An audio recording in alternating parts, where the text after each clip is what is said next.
Selamat pagi, siang, sore. Kanti kami, Sobat Tani dimanapun berada. Pada kesempatan ini kita mengucapkan terima kasih sebelumnya sudah menonton podcast kami. Dan saat ini podcast Pojok Bercakap BPTP Jambi mengudara kembali dengan tamu yang spesial, kawan kita, Kanti Kito, yang sudah lama melanglang buana untuk mencari ilmu di negeri tetangga dan saat ini sudah kembali ke BPTP Jambi. Selamat sore Pak Yong. Selamat sore Pak Lutfi dan semua sahabat Kanti kami, Sobat Tani.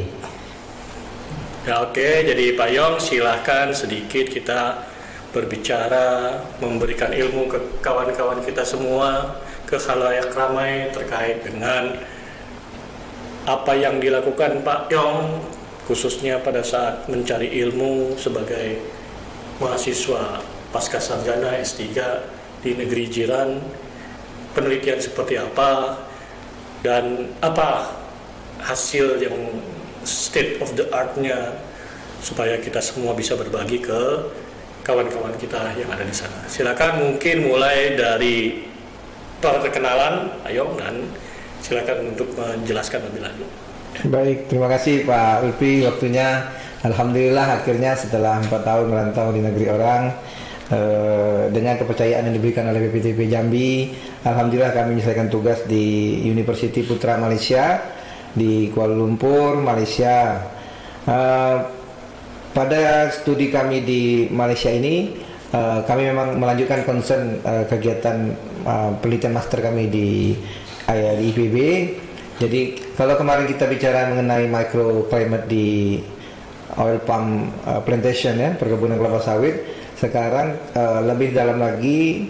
Jadi dari mikro itu kan kita cerita di sini mengenai potensi panen hujan di perkebunan kelapa sawit. Nah, jadi sekarang kami melanjutkan lagi lebih detail memanfaatkan panen hujan untuk meningkatkan pendapatan petani. Begitu Pak Lutfi.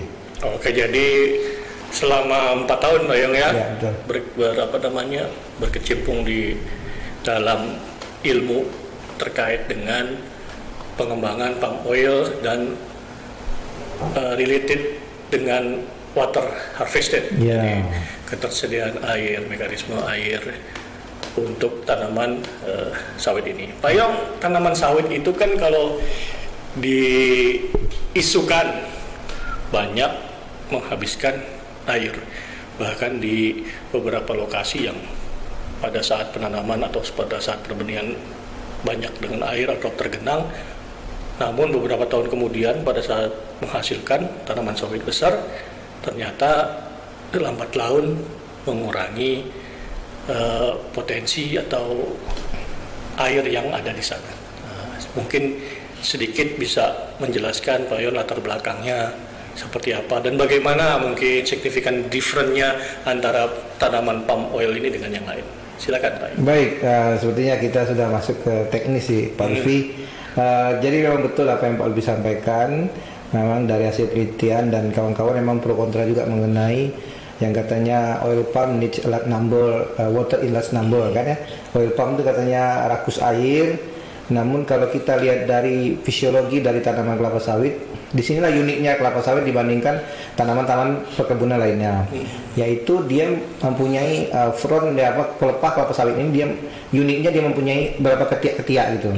Jadi dia itu mengintercept air hujan yang jatuh langsung dari precipitation gross itu, hujan langsung dari atas itu, nanti dia tertangkap sementara di kanopi kelapa sawit. Nah, dia ada terintercept. Nah, kalau hasil penelitian master saya kemarin 30-40% tergantung dari umur tanaman, itu hanya 30-40% yang jatuh ke tanah. Jadi bayangkanlah 60% dia rilis kembali ke atmosfer.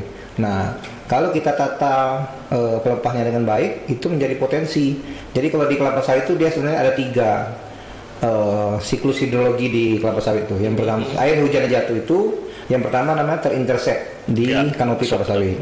Yang kedua itu namanya stem flow. Stem flow itu air yang jatuh melalui pohon kelapa sawit menuju tanah. Yang ketiga itu namanya true fall. True fall itu air hujan yang jatuh di celah-celah kanopi langsung ke direct ke jatuh ke tanah. Nah, kita bayangkan tadi, jadi kalau memang satu daerah itu hujannya 100, nah, saya tidak begitu konsen ke tanaman lain.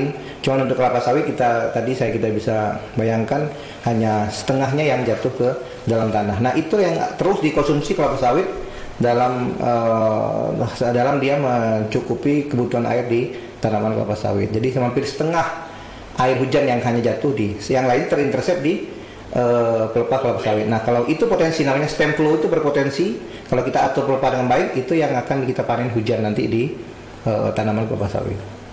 Oke, jadi salah satu significant findingnya itu pemeliharaan atau pembentukan stem dari kelapa sawit itu harus benar-benar sesuai dengan keinginan si tanaman itu, supaya bagaimana caranya air itu bisa turun dan diterima dengan sebaik-baiknya oleh akar ya. Betul. Oke, baik. Nah, selama ini kan ada beberapa tanaman-tanaman boleh dikatakan kalau khususnya di palm oil untuk rakyat, ya namanya pemeliharaan stem itu tuh pasti kadang-kadang sampai menggelayut sampai turun, sampai mereka potong-potong. Nah, artinya akan banyak kerugian gitu Pak ya. Betul. Nah, kalau seperti itu, sepengetahuan Pak Yong kita lihat di khususnya Provinsi Jambi ya.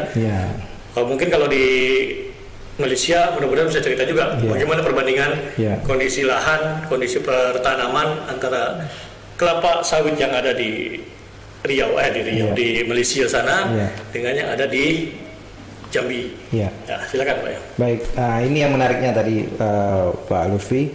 Jadi perlunya penataan pelepah di kelapa sawit. Jadi kalau memang di perkebunan besar, khususnya di Malaysia itu memang mempertahankan mereka tuh, kalau literatur itu berbicara bahwa satu pohon kelapa sawit itu optimalnya itu jumlah pelepahnya itu 56 pelepah. Jadi kita jagalah range-nya tuh dari 50 sampai ke 60 pelepah satu batang kelapa sawit. Nah, yang balik lagi saya bilang cerita ada komponen hidrologi dari kelapa sawit yang stem flow tadi. Jadi kalau kita bicara berdasarkan penelitian saya sebelumnya itu, intercept yang tertahan itu kan sekitar 50-60%. Nah, yang jatuhnya 30-40 tergantung umur tanaman karena bentuk kanopinya berbeda. Nah, komponen stem flow kita true fall tadi, dia bicara true fall itu komponennya hanya dikit. Dia itu sekitar 10-20%. Nah, yang paling tapi dibandingkan dengan stem flow yang jatuh melalui pohon itu, kalau dari persentase hujan yang jatuh dia hanya 3%. 3% yang jatuh. Namun kalau kita kalkulasikan dengan, kan air hujan yang jatuh itu kan tergantung dari kanopi dari pohon kelapa sawit. Akhirnya jatuh melalui pohon, itulah namanya stem flow itu.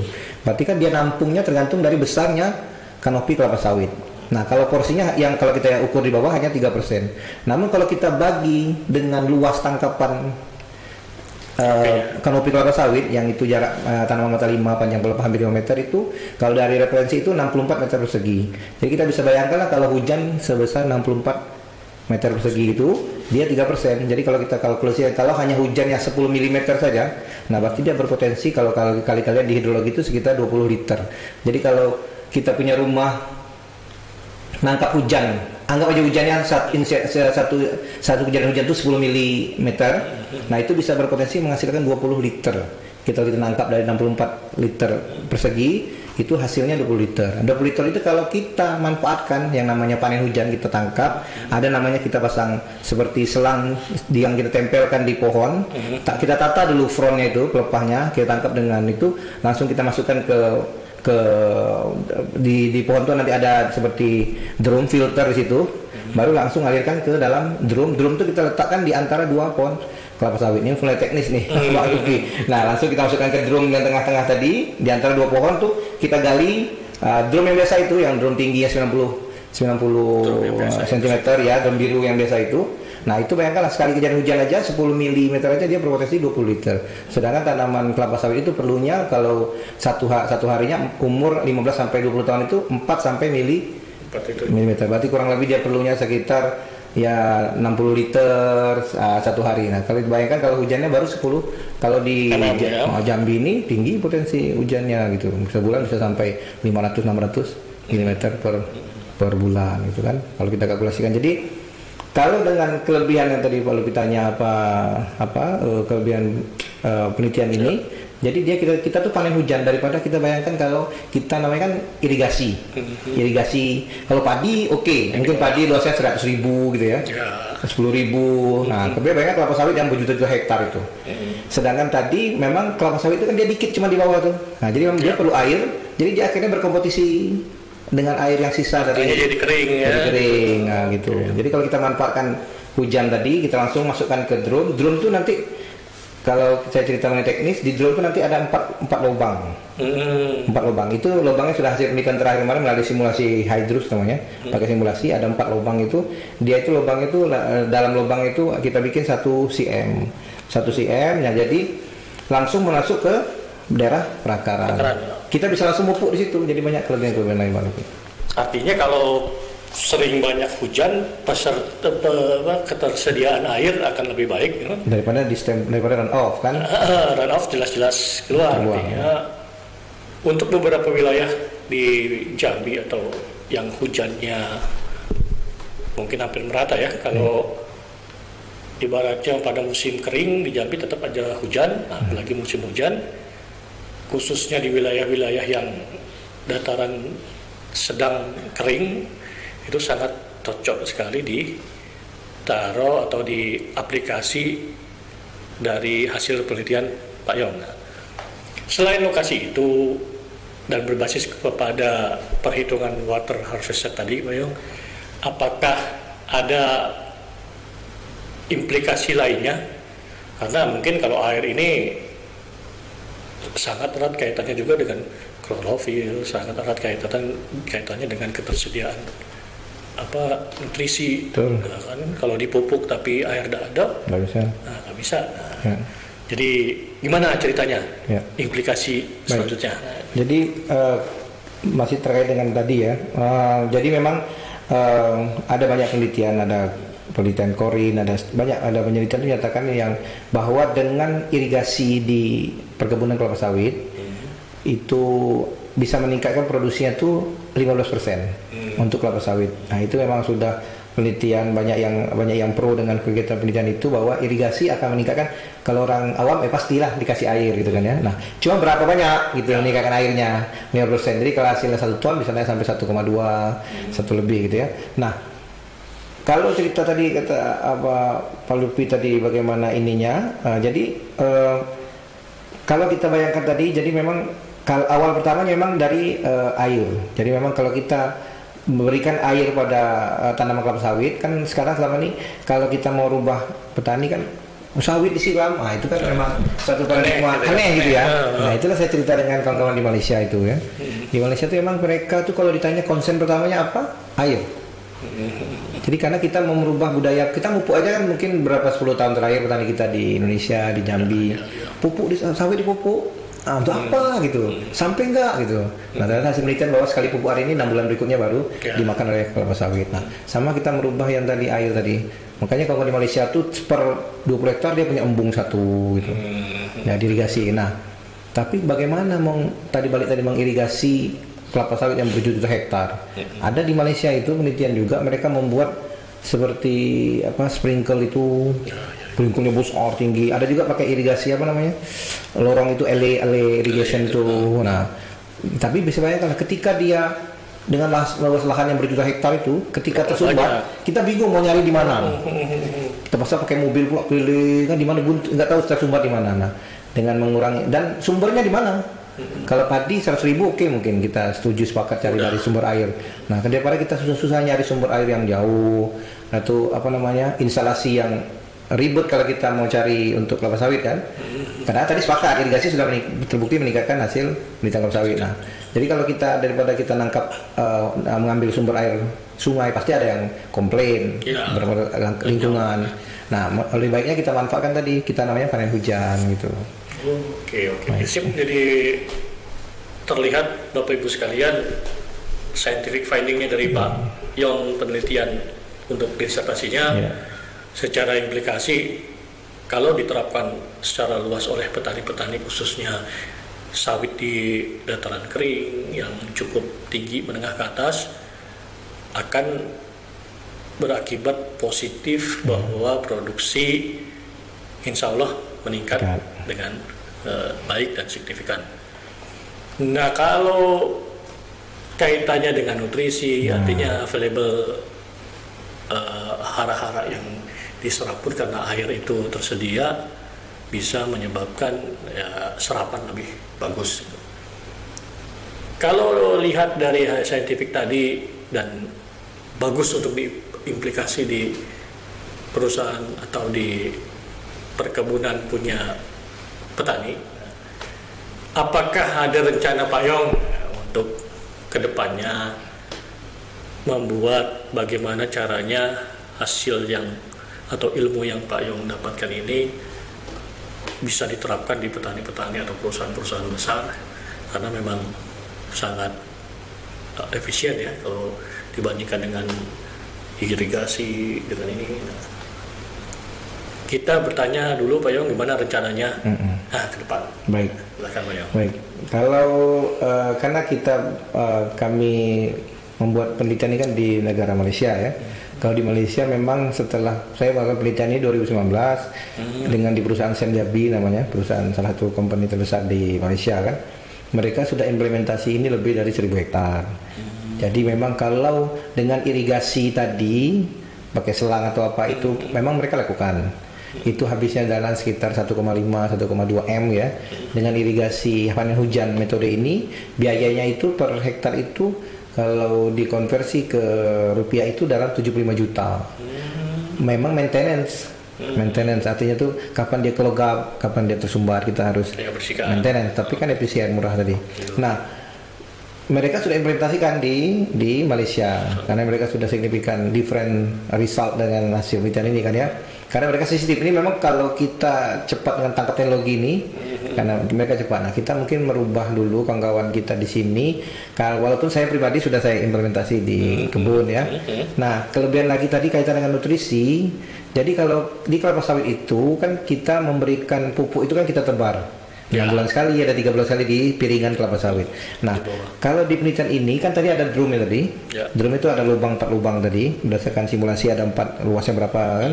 Nah, itu kita selain dari air hujannya juga berpotensi menyumbangkan nutrisi yang direct to root zone kan.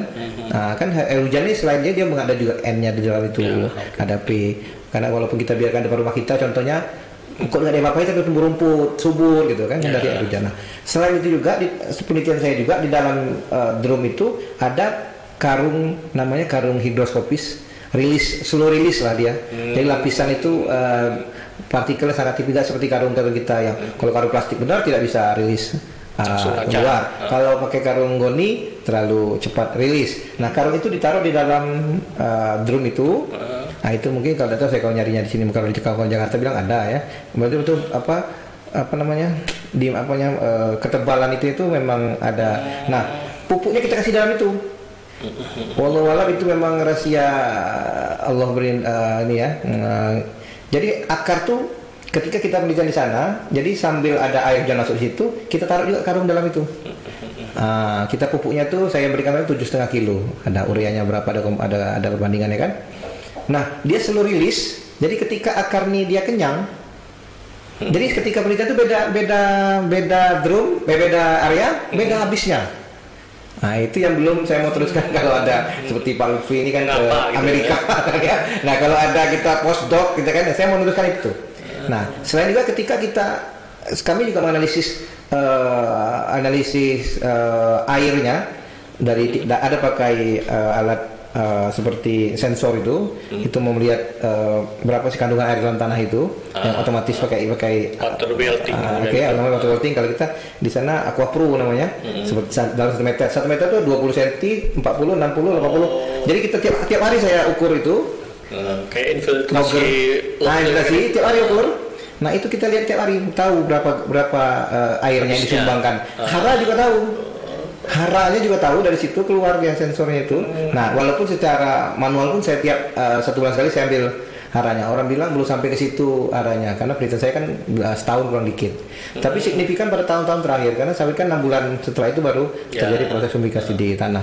Nah, itu setiap setiap drone tuh yang rilisnya beda-beda, kan saya timbang. Yang saya timbang dari 7,5 kilo tuh ada yang jadi 3 kilo setelah 6 bulan, setelah 8 bulan gitu kan. Nah itu beda-beda. Jadi kalau saya pernah baca hasil penelitian tuh, memang higroskopis akar tuh tergantung dia. Ketika dia sudah kenyang, dia stop menarik akar hara di sekitar perakaran itu. Nah itu saya menariknya itu. Yang mau kalau ada kesempatan seperti Pak Lutfi postdoc ke Amerika, saya mau itu. Pak Yong, ternyata scientific findingnya itu tidak hanya water harvest. Nah, double. Iya ada mekanisme bagaimana caranya untuk memberi makan atau nutrisi langsung ke mulutnya. Iya, nutrisi untuk sawit langsung direct to root zone ya. Gitu. Nah, sementara ini tadi ternyata di dalam drum itu ada media. Iya. Dan media itu rahasia ya Pak Yong? Rahasia dagang nih masih sementara nih, belum publish ya. Artinya jangan dipublish kalau memang nanti bisa untuk haki kan? Iya betul. Ada kan beberapa media membuat gimana yang paling efektif untuk soil study dan untuk analisis lebih lanjut masih belum ke arah sana. Namun hasil saya yang signifikan differentnya dengan beberapa tanaman karena memang individu tanaman berbeda satu sama yang lain, ternyata serapannya itu berbeda-beda.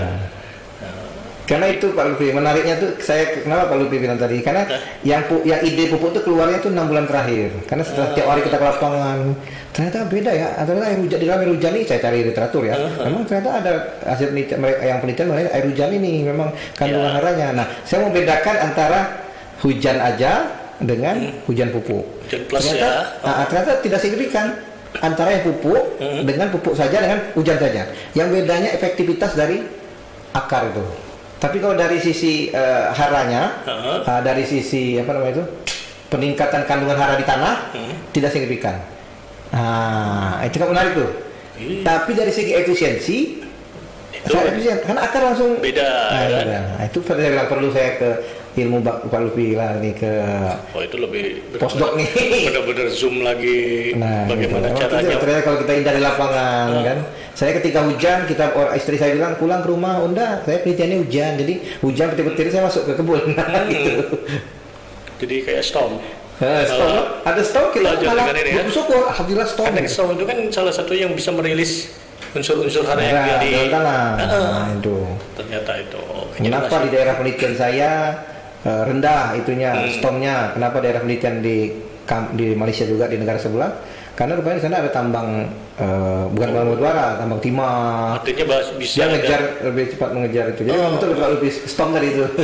Ada background yang lain lagi yang menceritakan gimana? Karena ternyata penelitian Pak Yohan itu jadi kayak snowball lagi. Ternyata ini ada pertanyaan lagi kok semacam ini kok ini. Itu saya masukkan di rekomendasi di saran. Jadi kata supervisor saya, di kesimpulan tuh tidak hanya menyatakan bahwa kekurangan dari penelitian juga, kesimpulan juga gitu. What next-nya itu kan? What next, betul. Ada PR untuk kawan-kawan kalau memang ada gap lah situ. Untuk postdoc lagi, untuk dokter lagi yang levelnya minimal ya sama lah atau nanti bisa lebih didetilkan lagi. Dan mungkin ya sedikit lagi Pak Yong udah beberapa scientific finding kita udah cerita seperti ini, ternyata sampai ke available not only water aja, ternyata nutrisi juga dan efisiensi dari segi input produksi itu.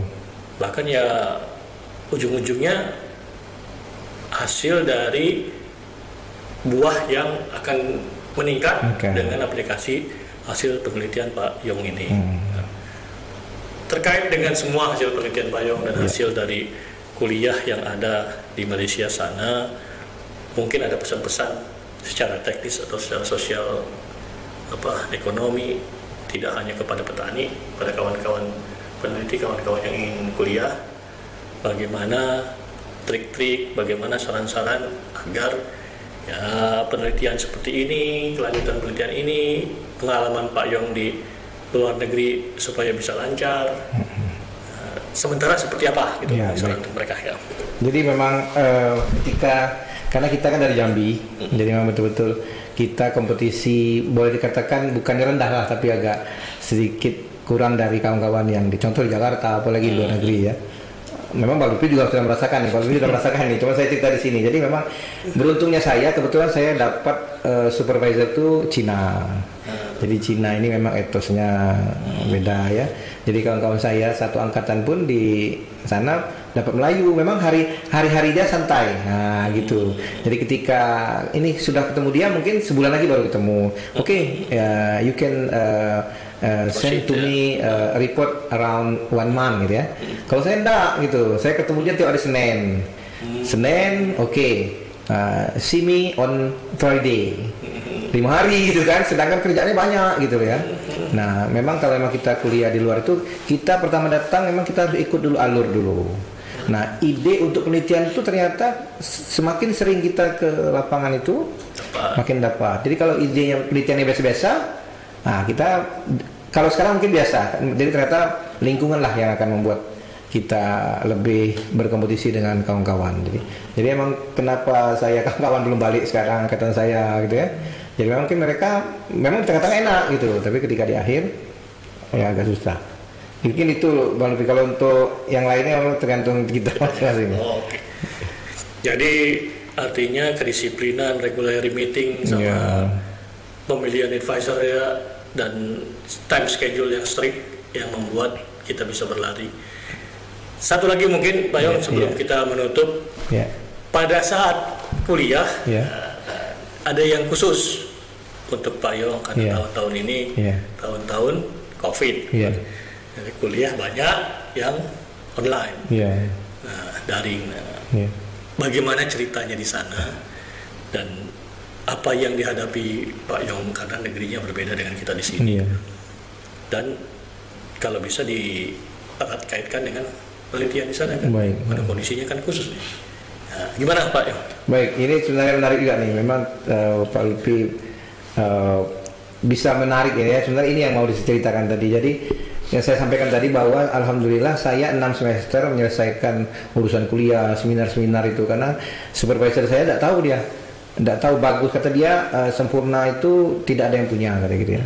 Jadi silakan maju kan, kalau di sana ada beda dengan Pak Lutfi, mungkin di sana ada 3 seminar, tidak ada apa istilahnya prelim, ada seminar proposal, seminar progres, tesnya ada ini kita seminarkan, terakhir seminar hasil.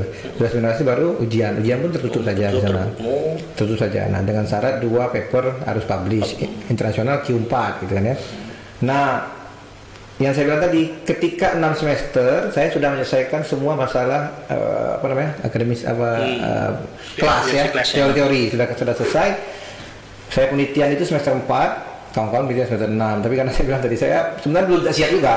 Tapi karena sebenarnya supervisor yang kebut ya, lari ya, karena saya dilempar ke jurang itu, nggak tahu punya terbang. Pokoknya dia tahunya selesai. Nah, Februari 2019, kan saya mulai penelitian itu datang ke sana 2017, 2018 saya penelitian 2 tahun sampai 2019. Nah 2019 pun udah habis, sampai bulan Maret saya selesai penelitian saya penelitian 2 tahun, 2017 akhir sama dengan simulasinya, kan ada simulasi hydrus juga ya. Sebelum kita ke lapangan kita bikin simulasi dulu pakai aplikasi kan. Nah Februari 2019 itu saya lapangan selesai. Maret awal itu sudah 18 Maret di Malaysia diberlakukan COVID itu. Kawan-kawan yang yang di lapangan itu kan di sana alatnya jor-joran Pak Lutfi, kan mahal-mahal kan. Di lapangan tadi saya bilang tadi kita punya semua sendiri ya. Nah kawan yang di lapangan itu alatnya sudah miliaran, tempat penelitian saya itu tutup, close, tidak boleh ada aktivitas di sana. Kalau di sana kan kerajaan Malaysia. Wah alatnya terbengkalai, berjamur. Sampai 8 bulan baru dia. Saya kadarullah Februari selesai, Maret tinggal duduk di rumah. Cuman itulah tadi, seharusnya ke kampus, karena kalau kita nulis di kampus kan di library kita semangatnya lebih cepat. Nah, ketika itu Maret saya harus mulai nulis dengan hasil yang sudah ada, dianalisis semua, tapi di rumah. Tidak ketemu kawan, tidak ketemu siapa, tapi karena mungkin saya diburu-buru terus sama supervisor tuh, ayo send your result. Oh my god, send your result, please send your result. Yo, today is Friday. Kalau ditanya I hate Monday, I hate Friday and Monday. Nah, kalau yang itu akhirnya sambil jalan akhir Maret saya nulis terus sambil publish paper. Kadarullah itu saya submitnya tuh bulan September, nunggu 6 bulan. Ketika Oktober itu, September tuh buka COVID di Malaysia. Oktober tutup lagi. Iya. Tapi saya sudah submit, sempat ke kampus submit kan ya, submit tesis. Kalau saya kan tesis kan ya. Nah akhirnya tuh Oktober tutup lagi. Raja bilang ini sampai setahun kemungkinan, karena kita nggak mau terulang lagi, ini itu gelombang kedua kan.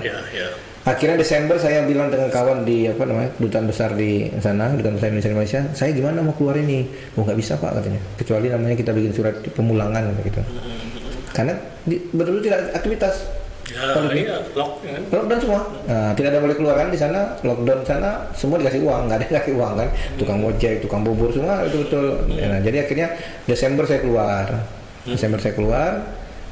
Sambil nunggu kapan jadwal ujian kan di sana submit. Nah, sampai nunggu 3-6 bulan proses 6 bulan.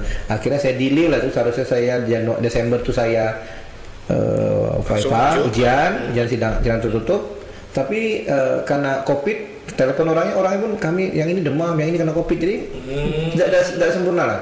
Jadi ketika saya minta pulang tuh, udah kalau gitu standby aja di Indonesia, you double check your wifi katanya kan, it's okay gitu kan.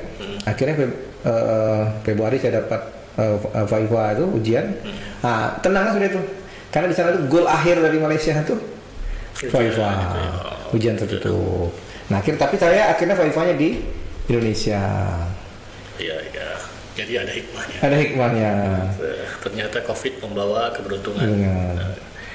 Selain ya sebenarnya banyak yang repot kira-kira COVID ini. Jadi mungkin cukup Pak Yong untuk cerita kita hari ini. Lain kali kita cerita lagi tentang tidak hanya penelitian, mungkin how to survive from COVID, especially in Malaysia. Good idea. Lebih diceritakan lagi bagaimana perbedaannya dengan kita. Kalau di sana ada supporting fund-nya, dan mungkin lebih safe, lebih terlalu banyak kan, lebih care. Nanti akan kita coba cerita lagi. Bapak Ibu sekalian, mungkin sedikit closing statement dari Pak Yong terkait dengan penelitian atau kegiatan yang di sana. Silakan Pak. Jadi kita sobat kanti kami, sobat tani ya. Jadi karena kita sama-sama dari Jambi, jadi marilah kita semangat bersama untuk pertanian ataupun perkebunan di negeri tercinta kita ini, Provinsi Jambi ini. Kita ambil bagi semua. Sekarang kan sudah ada dana Badan Pengelola Dana Perkebunan, mereka ada beasiswa. Kita kejar beasiswa itu, kita bisa kuliah untuk, kalau kita semua sudah jadi mahasiswa terbaik dengan beasiswa, apalagi kalau bisa ke Malaysia maupun ke luar negeri yang lainnya, kembali ke Jambi, kita bangun Provinsi Jambi ini menjadi pertanian yang lebih maju. Demikian Pak Lutfi. Pak Yong, terima kasih banyak. Jadi Bapak Ibu sekalian, kanti kami Sobat Tani, dan tidak hanya Sobat Tani, mungkin kawan-kawan lain, rekan-rekan kita yang pelajar, yang ingin belajar, yang ingin research terkait dengan kelapa sawit, bisa menghubungi Pak Yong. Bisa nanti cerita lebih lanjut, khususnya di BPTP Balitbangkan Jambi ini. Terima kasih banyak. Mohon maaf apabila ada kekurangan. Kita akan bertemu di segmen lain, cerita yang lain. Terima kasih banyak Pak Yong. Saya akhiri, wabillahi taufiq wal hidayah. Assalamualaikum warahmatullahi wabarakatuh. Waalaikumsalam.